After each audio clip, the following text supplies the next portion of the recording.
everyone. So today we're going to be talking all about fat. So we've already covered carbohydrates and we've covered protein, and now it's time to talk about the last macronutrient that provides energy or calories, and that's fat.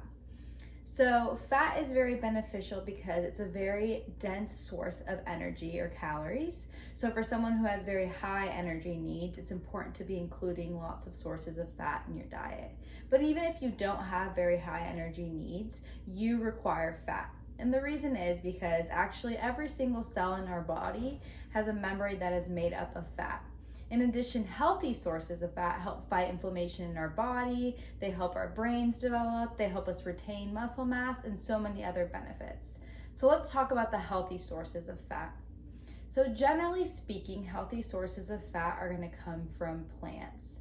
So that's going to be things like your nuts, so cashews, almonds, pecans, those kind of things. Your seeds, so hemp seeds, chia seeds, nut butter, so something like a peanut butter, of avocado as well. And then your cooking oils like your olive oil or your avocado oil.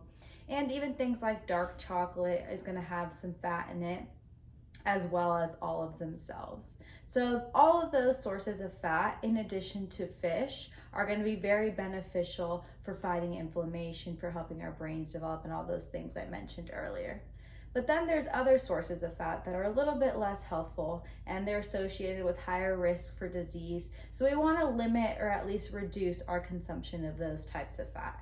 And so those generally come from animal products. So when you think about your things like butter or your fatty cuts of meat, they're going to be a little bit less healthy. And then finally, a very not so healthy source of fat that we truly want to focus on cutting out of our diet if we can is going to be things that are fried. So fried foods have a fat that actually promotes inflammation in our body. So it's working against us when we're trying to recover. So if we're trying to recover after a long training session, we definitely want to avoid eating fried foods. But generally speaking, we want to make sure we include fats in all of our meals and some of our snacks so that we can meet our energy and fat requirements. Speaking of requirements, most people require about 20 to 35% of their calories coming from fat. So just really focus on incorporating some of those healthier sources that I mentioned into your everyday diet, and you will for sure see the benefits of fighting that inflammation and all of the good things that come from healthy sources of fat.